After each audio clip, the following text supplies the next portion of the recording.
Audience, it is the 12th of February. I'm Kevin Hoare, and I am pleased to have with me tonight one of our semi regular guests, who is both a political soothsayer, one who knows Oregon pretty well, but also has worked in the Trump War Room in 2020 and continues doing work on the national level as well as through Go Big Media.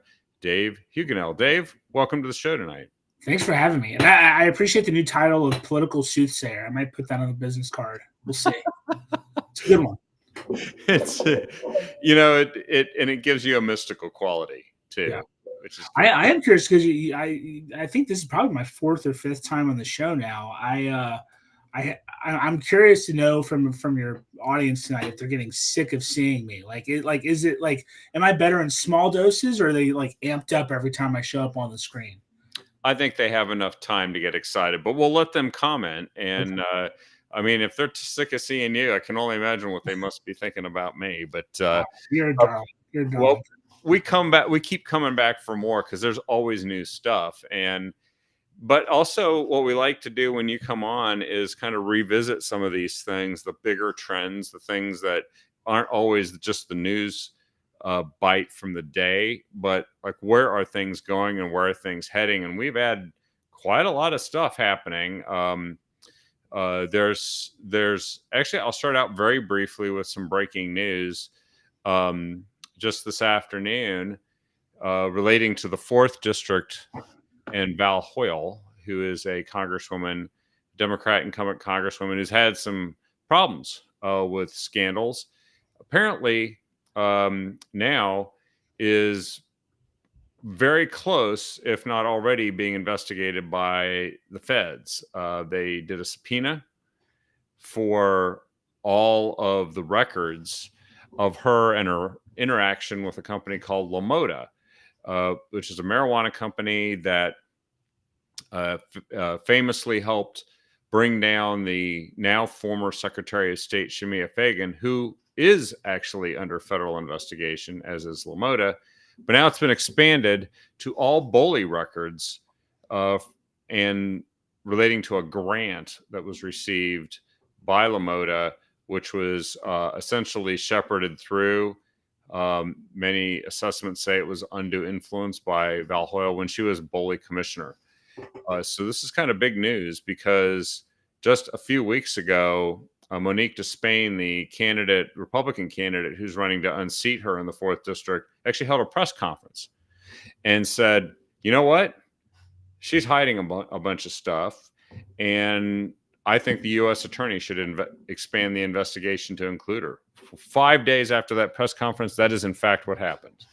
And so that's just one of those developments that kind of could shape where the Congress goes. And we know that there's the presidential race, but then there's also there's 435 races for Congress. Some are not that competitive, but the ones that are, you know about some of them, I know about some of them. This can really matter when you've only got a couple seats in the majority. For sure. And one of the things, and I've seen a lot of these types of corruption scandals and investigations through my career. Yeah, I got my start working in New Orleans politics in the early 2000s, where you had Bill Jefferson with $80,000 in cash in the freezer, that sort of stuff. Excuse me for this little funk I've got tonight. One of the things that I think it's important to keep in mind is most of the time with these investigations is they start looking for one thing and they end up finding a couple of things. Yeah. And especially when they're doing a subpoena to an organization or a department like BOLI, there's going to be other stuff that comes out that even if it's not germane to exactly what the investigation is focused on regarding Shemia Fagan, it could certainly be detrimental to Val Hoyle and her ability to get reelected in November. Yeah, and that is where this seems to have gone, because it really was initially, according to the article, the original request from the Department of Justice, which the state of Oregon tried to push back on. The Oregon Department of Justice thought that the requests are unfair or unfounded. You can easily imagine why they might feel that way, since nearly everyone was involved directly or indirectly with this same company at every level of Oregon government, LaModa. Big bags of cash, things that have been reported on, quite prolifically. But this one with Val Hoyle has had some legs because she spent a year making sure that the state of Oregon, the Bureau of Labor and Industry, could not get a hold of the text messages that she had sent doing the public's business. For 9 months, or 8 months, she actually pretended like she didn't even know anyone had asked for it, even though it was like in the media, nationally reported that these are being sought. And then eventually she said, okay, I'll turn them over. And then she said, well, I think I'll have my lawyer look at and decide which ones you can have. Right. So not a model of public transparency. And now maybe the days are over where public transparency, voluntary public transparency is necessary, but a subpoena that says literally that all records, including meeting notes, audio recordings, documents, and other communications related to the receipt of this $500,000 grant are requested in the subpoena. So if she's got a public record on her private phone, and that public record has not been turned over to the Bureau of Labor and Industry, it can be compelled by a federal subpoena now. Right. And the other thing I'd want to point out is I'm not a lawyer. I'm not a prosecutor, so I can't really, and I feel uncomfortable speaking to the potential criminality here. I mean, it seems like obviously if they're investigating, it's for good reason.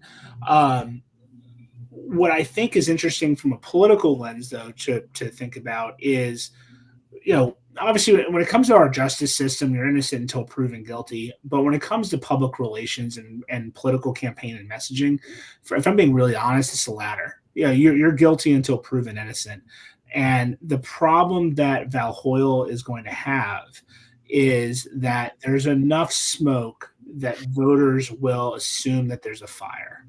I'm not here to say whether that's right or wrong. I'm just saying that's the way that it is. And that is something that I think that is going to really hamper Val Hoyle's ability to create the trust with voters in Oregon 4 that she needs to get reelected. It's going to give her a really, really hard time. Well, and on top of that, there's that other vote that takes place before all the others, which is donors. And donors are going to be kind of skittish or remain skittish because they're going to look at this and say, I don't know if I want to be pouring money into somebody who's got this cloud over them. For sure. Let me know when you've cleared the cloud from over your head. And it just got worse today is what happened. And the reality is, too, is that, I just said I wouldn't comment on the criminality. I'm about to contradict myself just now. With LaModa and Fagan, it's really clear some bad stuff happened there. If I'm being gentle, I would say it's at best unclear between Val Hoyle and LaModa. If I'm really trying to be fair there. But that said, what happens with LaModa and Fagan, like Val Hoyle is always going to be kind of intertwined with that. Like that kind of stink is stuck on her for the rest of her political career. Certainly, it's part of her bio now. Exactly. That's always going to be a part of her Wikipedia page, her footnote. And that's another thing to keep in mind, that as Fagan and LaModa continue to be embroiled in this, it's going to affect Val Hoyle transitively. Yeah. No, that's right. So I guess we'll stay tuned and see what develops from this. But to Monique Despain, she can say, see, I told you that that's something, because I mean, that, you and I both know that just doesn't happen. Republicans call for an investigation and 5 days later there's a subpoena coming from the DOJ. I mean, Even Trump couldn't pull that off when he was president. It's like it. And they reported to him. Or supposedly they did. I wonder in the end. And that actually is going to bring us to our Kind of interesting developments in this last week. The presidential race. First of all, we're seeing in the primary race on the Republican side, there's been a real thinning of the herd. I think the last time that we were on, it was before Ron DeSantis had dropped out, or even Vivek Ramaswamy and Chris Christie, but they have all dropped out of the race. That left Nikki Haley. Nikki Haley has not won in any of the races that she's been in. She went to Nevada, and there was this crazy situation where there was a caucus which would actually decide who the delegates were going to be and who they would support. And then there was this primary that's non-binding, in which President Trump was not a participant, but Nikki Haley was. And then Nikki Haley essentially found herself running against none of the above and lost to none of the above. And so that doesn't really say great things about the campaign. And she's heading for South Carolina, her home state where she was governor, where she's trailing in the polls. You know, this is something, I think I talked about this a little bit on your last show, where I've just been confident for the longest time that Trump was going to be this party's nominee. At this point, it's not speculation on my part. It is Trump is. I'm as certain that Trump is going to be our party's nominee as I'm certain that gravity is 9.8 meters per second squared. Yeah, it's just that simple. Haley is living in a fantasy world. As to why she's staying in the race, I can't really say exactly. It's not because she has an opportunity to win. She literally, to Kevin, to your point, she lost to none of the above. Like, that's insane. That is mind blowing to me. That voters showed up to vote in a primary, had a list of candidates there, of which, like you said, President Trump was not one of them, but Nikki Haley was, and at that point, she's really the only other candidate in the race that's still actively running. And voters are like, yeah, I'm not going to vote for any of these. Like, I want Donald Trump. And then obviously, you know, he goes on to win. He also won the Virgin Islands, which I know probably don't get a lot of. Most people tend to forget all of our U.S. territories. Yeah. Puerto Rico, Guam, Northern Marianas, American Samoa, they all send delegates to the National Convention. Trump won 76%, I think, of the Virgin Islands. South Carolina's coming up. He's going to trounce Haley in that. There's no question he is going to be our party's nominee. And frankly, for me, it's never been a question. It's always just been a question of how long are these other candidates, whether it's Ron DeSantis or Nikki Haley or Chris Christie, how long are they going to kind of live in their fantasy land? And it seems like the person that wants to live in it the longest is Nikki Haley. Yeah, and I just saw yesterday evening an article. It was quoting Brit Hume from Fox News, saying that the thing that's actually keeping Nikki Haley afloat in this race is anti-Trump money. In some cases, actually specifically Democrats that have decided that she's the most promising to support. That's actually not a great way to attract base votes, is to have your support base come from people who are really not interested in what most of in fact, an overwhelming percentage of the Republican voters want to see as the nominee. No, and you know, it's you touch on something that I almost brought up, but I want to be careful about it, because I do try to assume the best of people, even people that I don't like or disagree with. I assume that they have some good reasoning. That said, we have a perverse incentive in our campaign structure in the United States, particularly with presidential campaigns, where there is no incentive for a candidate to drop out as long as they're continuing to raise money, regardless of where that money comes from, right? So Nikki Haley is still raising money, for whether it's from Democrats or Never Trumpers or whoever it is, which means that those vendors still get paid, the consultants still get paid, people are still making money. It's this little economic engine that keeps funding all of these folks that are that are kind of at the teat of the Nikki Haley presidential campaign. And it doesn't serve our democracy to have that.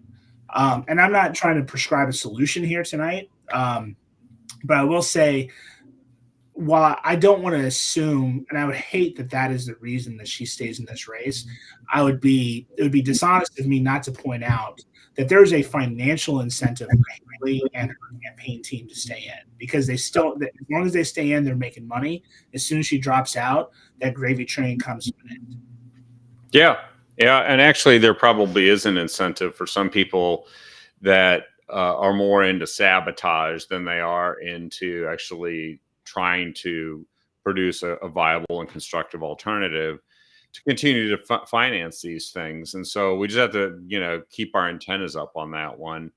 It doesn't really exist on the other side because they, on the Democrat side, they pretty much iced the entire primary process. They even made it impossible for Robert F. Kennedy Jr.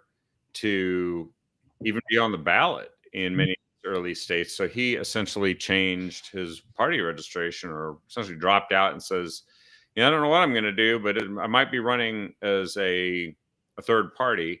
I also heard today that even Chris Christie was thinking about doing that, which I don't know when there's a time deadline for that, but he's somebody who enjoyed a lot of support from some of the Never Trumper factions. It varies. Yeah. In terms of the timeline of running as a third party candidate, it varies state to state because each state kind of has their own ballot access rules. So, for example, in Oregon, your qualifying deadline is this coming March, just next month, right? That's whether you're running for state rep or you're running for president of the United States. Yeah. All the qualifying happens at that same moment in the state of Oregon, and that's obviously for your May primary. For an independent candidate, it actually might be a little bit later in Oregon, if I recall. It might not be the same day, but typically, if you're not a major party candidate, meaning you're not a Republican or a Democrat, there's kind of a third way for them to get onto the ballot. Sometimes it's just cutting a check to the Secretary of State's office for a few $100s, and then boom, you're on the ballot. Sometimes you have to gather petitions. Sometimes it's a mixture of the two. It can get a little complicated because you have 50 different states that have 50 different processes that all have 50 different deadlines. Some of the latest deadlines, if I recall from when I did ballot access for the presidential campaign in 2020, were probably as late as like May of this year. So there's still some time for an independent candidate like RFK or any of these other folks to get on the ballot in some of these states. Well, and I know they spent a lot of money, I believe, in Utah. RFK Jr. did to try and get enough signatures to follow that. I think it was like 25 or 30,000 signatures. I don't know if they came up short or not, but there's just a lot of talk about people wanting to run as a third party, which doesn't. There's like literally no chance that a third party is going to win a single state when it comes to electoral votes because it's with the exception of a couple of states, it's a winner take all system. I think Maine and North Dakota or something, or South Dakota. I think Nebraska. Nebraska, that's it. Yeah, that's right. And it's by congressional district, and so those are the only exceptions. Everywhere else, if you win the state, you get all the electoral delegates. And so if you don't win the state, a close third, a strong third place challenge really just takes votes from somebody probably, right? And not, they don't, it's like a protest. It doesn't really turn into a viable candidacy. It just says, I want to make sure someone else can't win. And that's why I think people are watching this. But now when it comes to Joe Biden, there's been a lot of developments in the last week and a half. And to say that he is sort of tanking, it's not just the polls. He physically seems to be tanking. And that one of the big blows that he took, because I noticed for a couple of weeks there, every day there was some kind of crazy gaffe. Like he'd go and he'd make a speech someplace, or make a remark to a reporter, and he would get something really, really wrong. And then the other day, I know he got Mexico and Egypt mixed up when he was talking about what's going on with Gaza Strip and so on. But the thing that really hurt him seemed to be this special counsel that looked into the documents that President Biden clearly had in his possession supposedly after many, many years of having him in his possession with no legal basis for it, because they were taken not when he was president, but when he was vice president, and actually a good number of them when he was a U.S. senator on either the Armed Services, Intelligence, or Foreign Relations Committee, but a long, long time ago. That would be pre-2009. And he had some of these in extremely insecure storage locations, like a Corvette in his garage that his son would sometimes drive. Right. And all the stuff that if you took the letter of the law, yeah, I mean, he actually did something that broke the law, especially if he willfully did this. But what the special counsel said, and this was what was the most fascinating of all, the special counsel that was assigned to look into this by the attorney general came back with a report saying that, in essence, when we did an interview with him to get to the truth of what was going on with all this, we found that he would not be somebody that could get up in front of a jury and credibly be found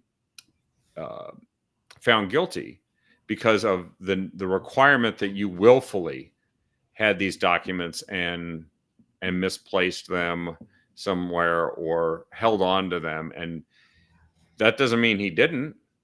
That means that he could claim that he just couldn't remember, and that at this point he lacks the mental acuity to persuade a jury that he would have engaged in some sort of willful misconduct, which doesn't speak well to somebody who's running for re-election as president of the United States. Because if you can't remember, he got big things wrong, right? He got things wrong like, when did his son pass away? He got the year wrong.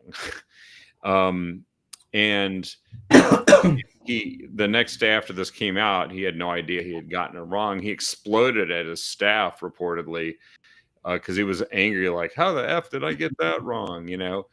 And so he's actually not even fully cognizant, which is a symptom of Alzheimer's, that he doesn't know that he actually has this problem. Yet he is in charge of like 5,000 nuclear weapons and the security of the United States and many, many other things. Well, and I had a couple of takeaways when I read that report last week. One, special counsel didn't say, listen, we're not charging him because we think that he's innocent of these crimes he's accused of.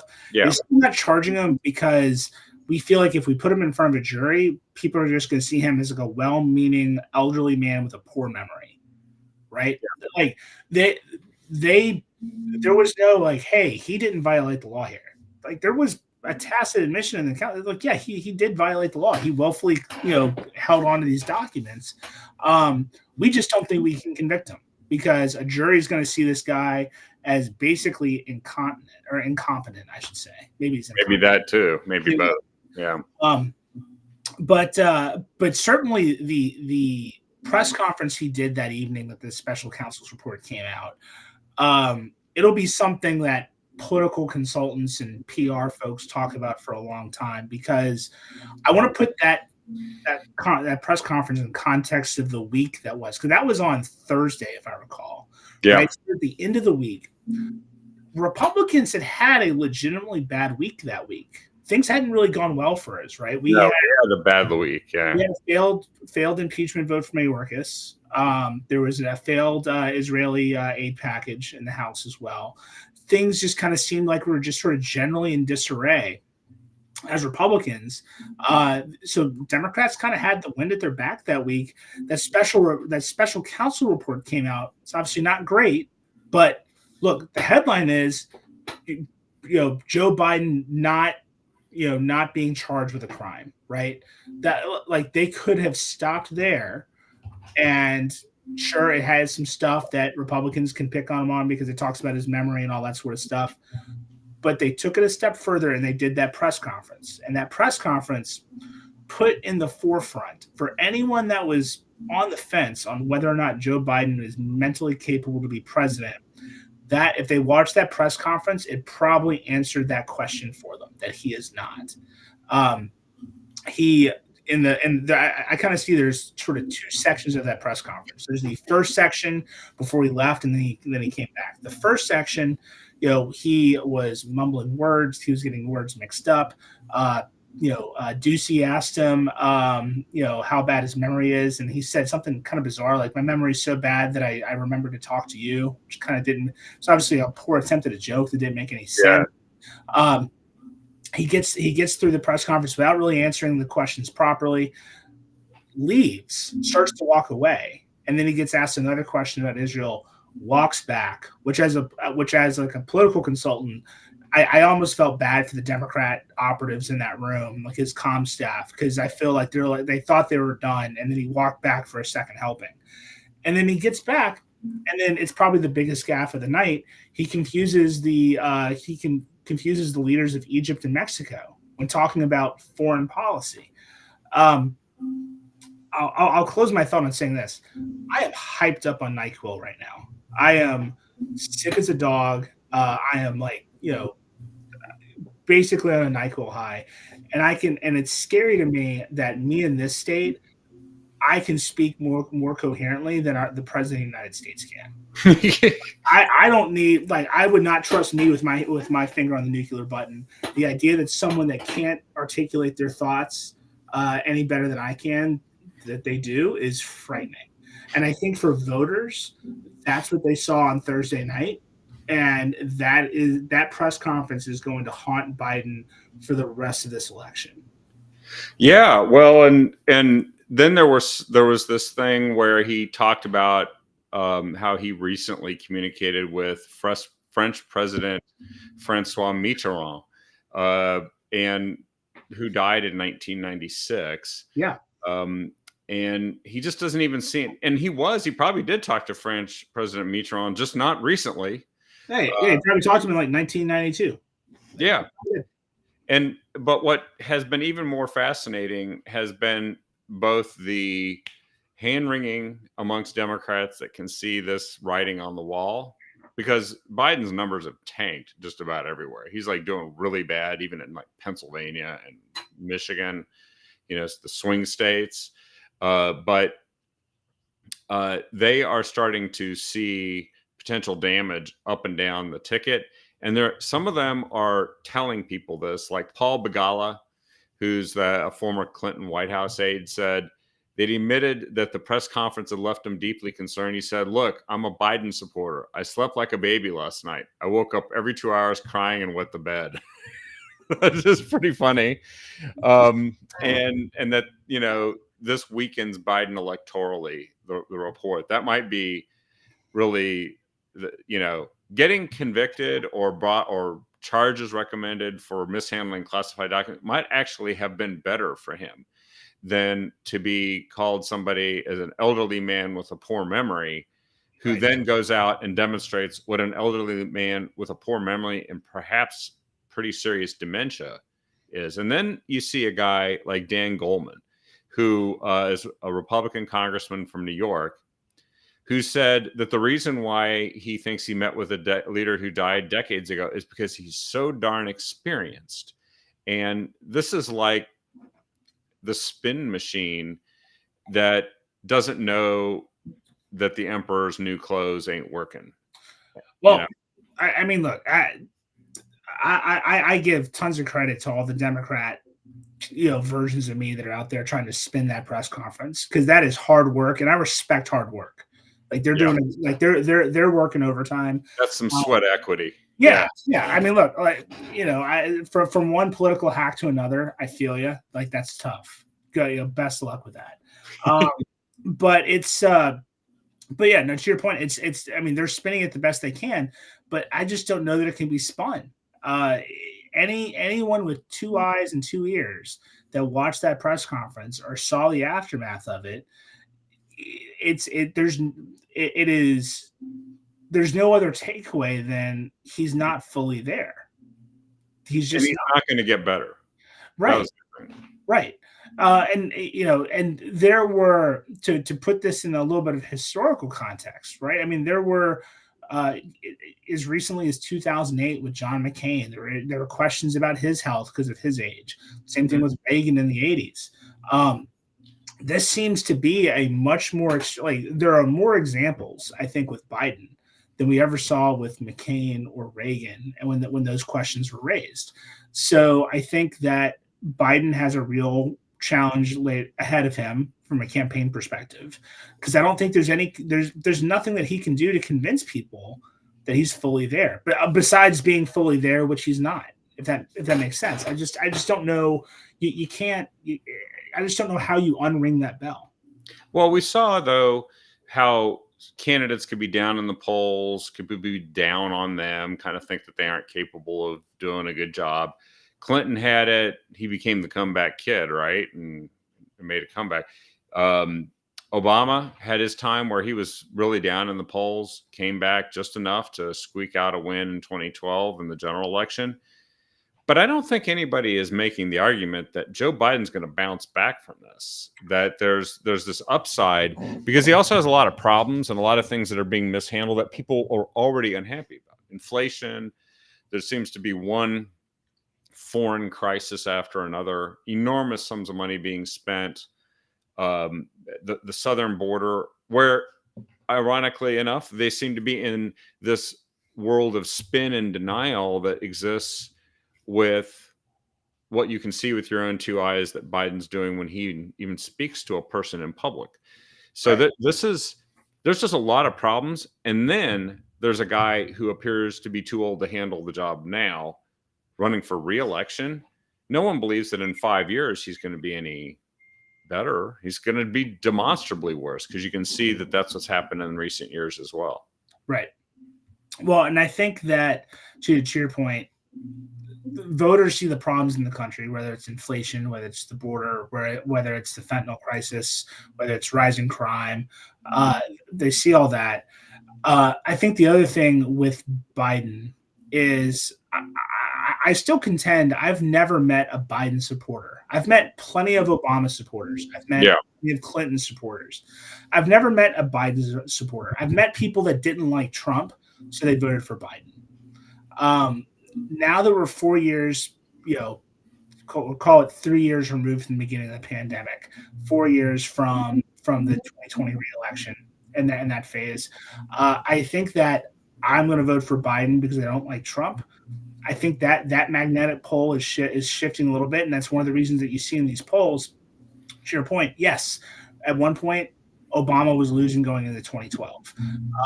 There were plenty of signs that sometimes that these incumbent presidents we're gonna face real struggles. No one has ever faced the struggle that Biden has in terms of his overall popularity being amongst the lowest in American history, just in terms of his approval rating. He's losing Michigan or Wisconsin. I think it was Michigan or Wisconsin by like 10 points. He's losing Georgia. He's constantly down in the polls in these battleground states. And the thing that I think it's always important to point out when you're comparing 2020 to 2024, since this looks like it's going to be a matchup of the same two candidates, is you go back to this point 4 years ago, Trump was losing in every battleground poll. We were not winning battleground polls in Georgia, Pennsylvania, Michigan, Wisconsin, Arizona, right? But you fast forward to now, and Trump is winning in all of those states. So this is a rematch of the same two people, but it is on shifting sands that I think are much more beneficial to Trump now than they were 4 years ago.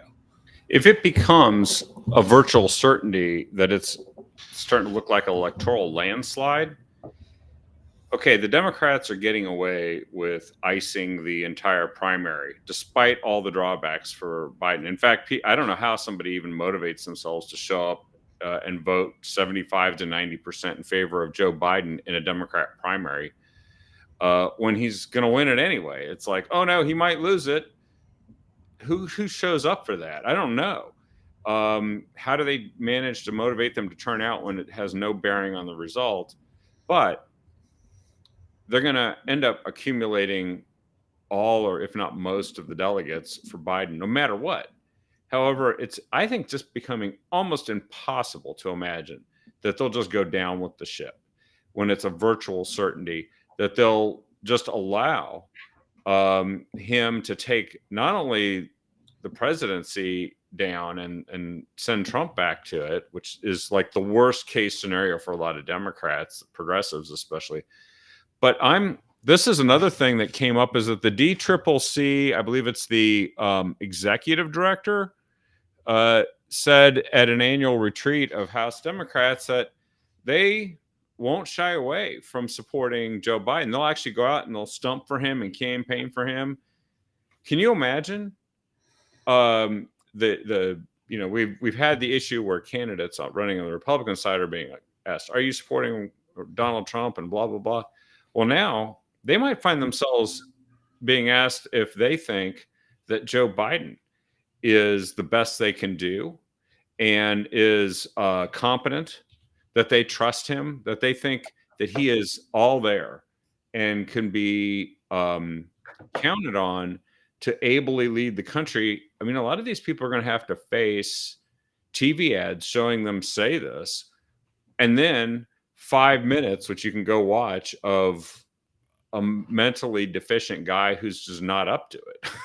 What are they going to do? They're going to let the entire Congress just get, reamed for Democrats? Well, look, I think if you're a Democratic candidate, I mean, you kind of have to stick with the top of your ticket. It's really hard if you're. It's the same thing for a Republican too. I would, for any Republican that is nervous about Donald Trump and how he may or may not affect their election, I would tell them is he's going to affect your election whether you like it or not. Yeah. So you're on the same dodgeball team, so you might as well act like it. So I think it's the same thing for the Democrats, right? I'm not saying that every Democrat's going to love having to stump for Biden or talk about all the great things Biden has done, but I just don't know that they have another option. And to the point you were alluding to, Kevin, earlier about going down with the ship, I think the issue that Democrats face, because I hear a lot of folks thinking that Biden is going to be removed and there's going to be another Democratic candidate for president. The mechanisms to do that and the window to do that, I think, is narrowing very quickly. Because your point, as these primaries happen on the Democrat side, all of these delegates are bound to Joe Biden for his nomination at the Democratic National Convention. The thing that, in order for there to be an open convention and they can nominate someone else, those delegates have to be unbound, and that's a process that has to happen through Democratic National Committee rules.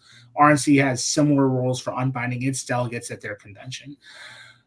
The only way that I could see it even being a possibility that they replace somebody is Biden has to willingly say, "Yeah, I'm not running. Unbind my delegates, nominate somebody else." And I think that another takeaway from that press conference last week is that press conference, to be clear, I think that was Biden's idea. My guess is his staff did not want him to do that. If I was his staff member, I would have told him not to do that press conference. Oh, yeah. The people actually running the country and running him didn't say, "Hey, this is a good idea. Let's go let Biden be Biden." 100%. So what I saw on Thursday was I saw a Joe Biden that was defiant, that says that, no, I am absolutely capable of doing this job. I'm absolutely capable of being president, and I'm absolutely capable of getting reelected.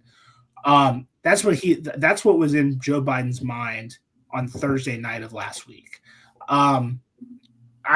So something would have to change within him. He would have to change his mind about who he is and what he's capable of between now and the Democratic National Convention. Barring some major health catastrophe, that's the only thing that I think that could change the outcome of who the Democratic nominee is. So that's why I've never really bought into there's all of a sudden going to be a Gavin Newsom or Michelle Obama unless there is some mechanism in Democratic rules that I'm not familiar with, which I'm a nerd, but I'm not nerdy enough to go read those things on my free time. I just don't know that.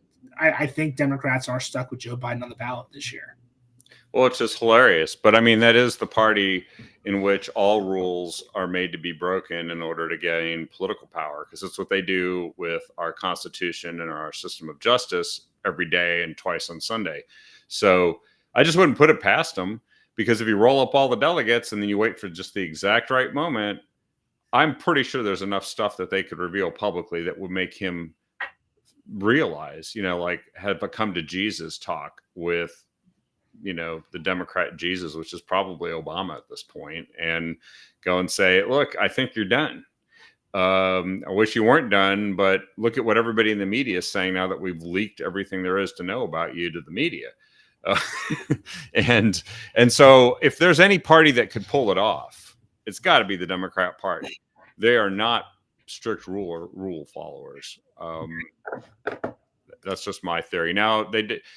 David Axelrod, who is kind of a mouthpiece for Obama, right? I mean, he's somebody who says things so that Barack Obama doesn't have to say them, said that he doesn't believe Michelle Obama will replace Biden on the ticket. So is that kind of a strong hint? Because I've always thought that even though that would be kind of a political ace move, Michelle Obama doesn't want the job and doesn't like it. Doesn't like politics, right? Yeah, no, I think that's right. I think that if you are a Democrat and you're trying to figure out, who's your 5-star draft pick, right? Michelle Obama's up there. But to your point, I can't imagine it's a job that she wants. I think her and former President Obama are making tons of money. They're living life. So there's not much reason for them to get back in the thick of Washington politics. And again, I just think the other thing too is they probably want to temper down that rumor, because the probability of, again, I'm just of the opinion that Biden has to be a voluntary contributor to this sort of replacement. Yeah. So you need him to willingly cooperate with that. Willingly cooperate. Yeah. And I just don't think that he will. I just see a man that is extremely defiant and extremely stubborn. Again, to Republicans' benefit, I'm not complaining. But it makes it near impossible, I think, for Democrats to change who their nominee is, and they're kind of stuck with them. Well, and yeah, you're right. There's just sort of a psychological element to this of trying to get somebody who also does seem to have like these typical senility temper tantrums, just outbursts more frequently. That's who you got to deal with, right? Whether that's something caused by a medical condition or not, it doesn't matter. You still have to persuade him, right? And that wouldn't contribute to doing so. Now, Gavin Newsom is talking about how Joe Biden is absolutely a super effective. The way he looked straight into the camera, I can't remember what he said, but it felt so fake when he said it. Like, I'd take a bullet for that guy. He is the best. I'm his biggest fan. He is great. And he's so kind. He's the best president we probably ever had. And I was just like, is that his way of indicating that actually he doesn't mean any of that? Is by so exaggerating to leave no place for an interviewer to go anywhere to question what he's saying? I'm not sure if I have a good answer. I can't even think of and again, I think it's the NyQuil kicking in. I'm starting to sound like Joe Biden. I can't put together a sentence. Yeah, I just Gavin Newsom. I was gonna try to make a French Laundry joke, but it's not coming together. Sorry, I'm having a Joe Biden moment. That's okay. But I also think that isn't Gavin Newsom beatable if he's the guy? I mean, because California seems to be one of the ultimate examples of why people, it's like people are leaving. Like a million people are leaving, and it's a mess. It's high taxes. It's wokeism everywhere. It's all this stuff that all these states people are actually moving to are trying to flee. No, I think so. I've talked about this on the show before, right? I've always been this contender that the West Coast, Washington, Oregon, California, but specifically probably California more than the other two states, are the petri dish for all all like left leaning socialist communist ideas, right? And Gavin Newsom has fully embraced that role. They put together some really radical policies during his tenure as governor, and the results are pretty clear. People are leaving California. They're going to Florida. They're going to Texas. They're going to Republican states. So I do think he's beatable. I would describe Gavin Newsom as a slightly more charismatic Democratic version of Ron DeSantis, and I don't think that is a compliment. So I just they did debate each other. That's right. They did, and I think Newsom beat DeSantis in that debate. To be completely clear with you, I think he is not from an ideological standpoint. I want to be clear. I don't want your viewers to get the idea that like I like a Democrat more than a Republican here. It's not the case. But just from a pure like political talent perspective, Newsom was better than DeSantis in that. I think he is a better politician than DeSantis is, which is why I think Newsom does have a future in the Democratic Party running for president.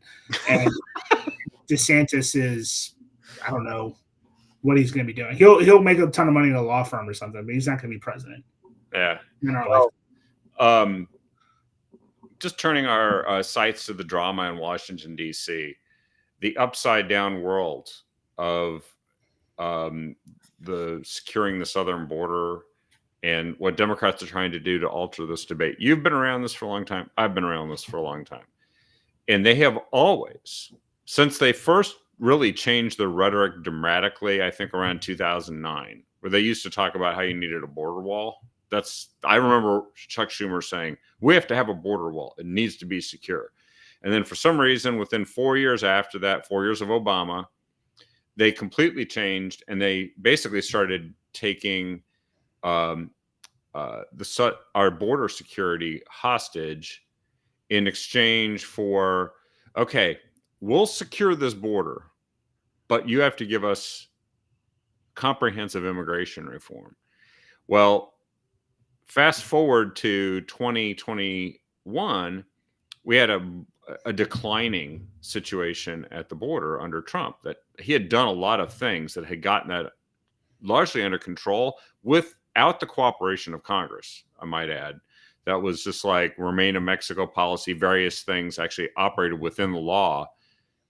And then 2021 hit, and basically the border opened up, and now we've seen literally 3.5 million released into the country, 9 million encountered at the border, at least a couple million gotaways who form the bulk of the fentanyl, meth smuggling, the human trafficking, and of course, gang violence and crime that have just flowed in and established itself based on nearly every Central and South American gang that exists, or they just operate with impunity now in many of our cities, even beating up cops and flipping off reporters, and then just fleeing jurisdictions and taking advantage of blue Democrat-run cities that have lax approach to criminal justice. It is a total mess. And now the politics of this southern border have changed, but the Democrats still came back in the last couple of weeks and said, no, what we want is to legalize the flow of migrants claiming asylum coming across the border, some way to control it. There were a lot of things in that bill that once you looked into it, you're like, why would Republicans agree to that? But then there's this desperation about the southern border being so bad and everybody wanting to say they're doing something about it, including the fentanyl situation, which has just destroyed many downtown areas and driven up the homelessness, which, as we know in Portland, it dominates the city now. Yeah. Well, and I think when it comes to politics, I mean, there's really three things that are just almost impossible to legislate on. It's healthcare, Social Security, and immigration, where no matter what you do, like there's just no way to do anything that's going to make everyone completely happy from a political standpoint. When it comes to immigration, and the immigration bill, Yeah, and obviously it's caused a little bit of a debate amongst within the Republican Party in terms, and it's why you saw obviously McConnell and some of the Senate Republicans were supporting it. It obviously didn't get enough support in the House. Like, it's basically DOA, according Mike Johnson. As soon as he saw it, basically said that as much. Said as much. I'll say this, and here are the two different thoughts on it as I understand them. And I don't know, I don't even know where I am on it personally, because I think they both have good arguments. Argument one, which would basically be in favor of the immigration bill in the Senate, is look, we have to put forward, like, the border is an absolute catastrophe right now. Any progress and any improvement from what we currently have is a good thing, right? We're having, I think it's 50,000 people crossing the border a week. Yeah. The number I heard is an insane amount of people. Sometimes it's been more than 10 or 12,000 in a day. Yeah, it's absolutely nuts. So argument was like, look, we have to do something that gets passed by a Democrat Senate, a Republican House, and signed by a Democrat president if we want to do something this year, right? So, yeah, it's not going to be a good bill, but it's going to be better than what we currently have. That is the argument for that. The second argument is, no, what we need to do is tell President Biden to use his executive powers that he has as president, that because he undid a lot of stuff that Trump did when he first did. Do that. If you really believe that this border crisis is a crisis, which I think every American, again, with 2 eyes and 2 ears, can understand that it is, use those executive powers. Don't ask us as two chambers to do something when you can do something with the stroke of a pen. So those are the two kind of conflicting thoughts out there. And I don't necessarily see that anyone in the Republican Party is particularly wrong or right on that. It's two different approaches to solving the same problem, which is we have a massive, massive crisis at our border. Something has to happen. And it's either we do a little bit now and then try to fix it more fully when we get a Republican president, or we hold Democrats' feet to the fire and have them bear responsibility for this politically, with the upsell of maybe more Republicans get elected in November. It's kind of the way I kind of look at that. And again, I don't necessarily come down on either side. I just kind of see both, and I think both have merit. Well, it feels as if that what the Democrats are doing, since they kind of like the current situation, at least the ones who run the party. They can flood the country with millions of people. Some of the local people, like the governors and the mayors, are upset because it's costing them so much money. But then they just say, well, just give us a bunch of money. Don't necessarily fix the border problem. Just give us $1 zillion, right? And but they're not morally opposed to being sanctuary cities, which is why they ended up in this situation. However, I just took the whole thing as an attempt to neutralize it as an election issue, or at least anesthetize it a little bit. Because if you can go and say, well, look, we tried to propose something. And of course, if you go off way to an extreme and say, well, you know what? Our bargaining point is do nothing and you get 9 million people, or just agree to maybe 2 million a year, and we'll call that a compromise, which would be like way above the level that existed when Trump was in office, just 4 years ago. Right. But still, like, pretty good deal if you're Democrats, because you're getting to say we're going to have this forever until someone can repeal it. That I think that bill also was going to make it so you can spend any money on improving the border wall situation until 2028. Mm-hmm. So unless you control both houses of Congress sufficiently, even a Republican president probably couldn't change that right away. And so I just looked at it and said, well, they didn't really want to negotiate. What they wanted was to either poison pill some Republicans who would face real consequences, perhaps in primaries or leadership races within the House and Senate, which is unfolding now, especially in the Senate. Or they wanted to be able to say, well, look, they didn't do anything, and we wanted to solve it, and they said no, so it's their fault. And then you gaslight Republicans for saying, which is what's happened, actually. Couldn't that just be the clever, diabolical, Machiavellian approach the Democrats are taking to this one? I don't know that there's anything particularly clever about Democrats in the last couple weeks. I think the prop. So I see your point. I guess I'm not giving Democrats a lot of credit on this issue because they spent the first 2.5 years of Biden's presidency saying there's no crisis at the border, everything's fine, there is nothing wrong, absolutely secure. As we saw video of what looked like entire football stadiums of people pouring across the Rio Grande and pouring across this very, very porous border. So I think now they are finally coming to terms with the fact that their spin hasn't worked, that this is an actual legitimate problem. When you have the mayors of cities like New York saying that illegal immigration is a problem, Democrats are trying to figure out their solution to it, and it's like they're trying to put together the plane while they're on the runway, right? They don't know. I just don't know that they have a very smart strategy about this politically. Are they trapped in their own ideology? Because I think, or would they just be satisfied that they just neutralize it enough as an election issue that they don't lose too many seats in Congress or the presidency, and who cares if anything gets done about it? Because hey, they turned it into a situation like this, and they weren't in no rush to solve it until it looked like maybe election year. This is polling as the highest, most volatile issue in many of these primaries.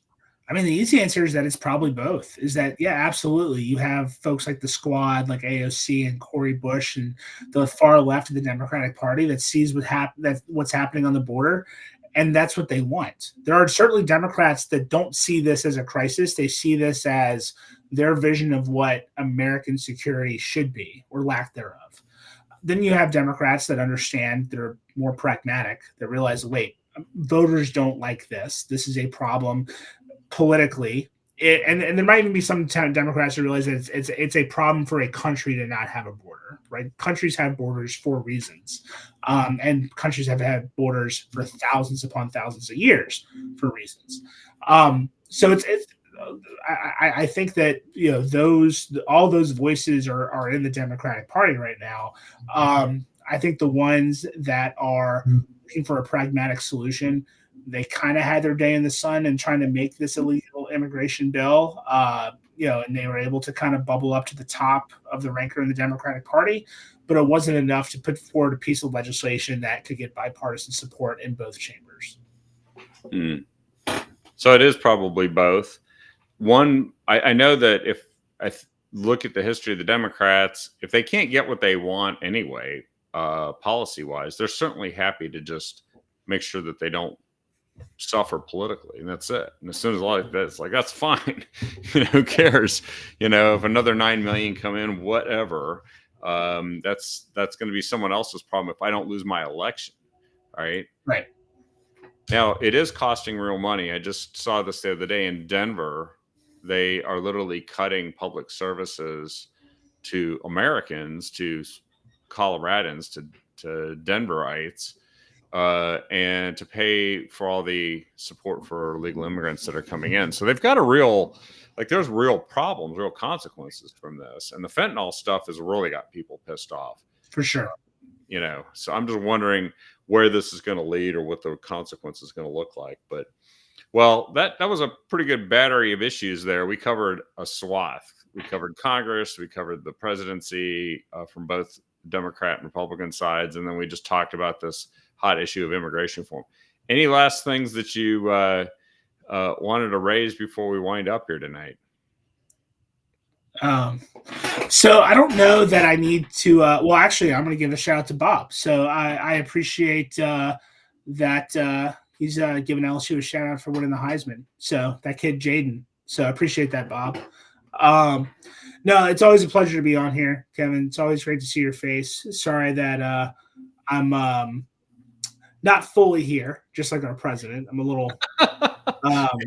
Your condition will improve within days. Hopefully, we'll see. We'll Yeah. see. I need more drugs, but I'm going to work on it.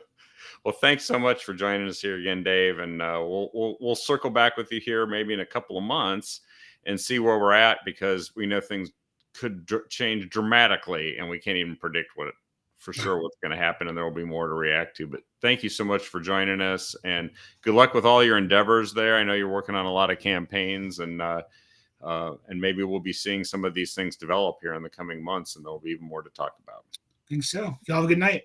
All right. Thanks, Dave. Good night, everybody. We'll see you tomorrow night in the next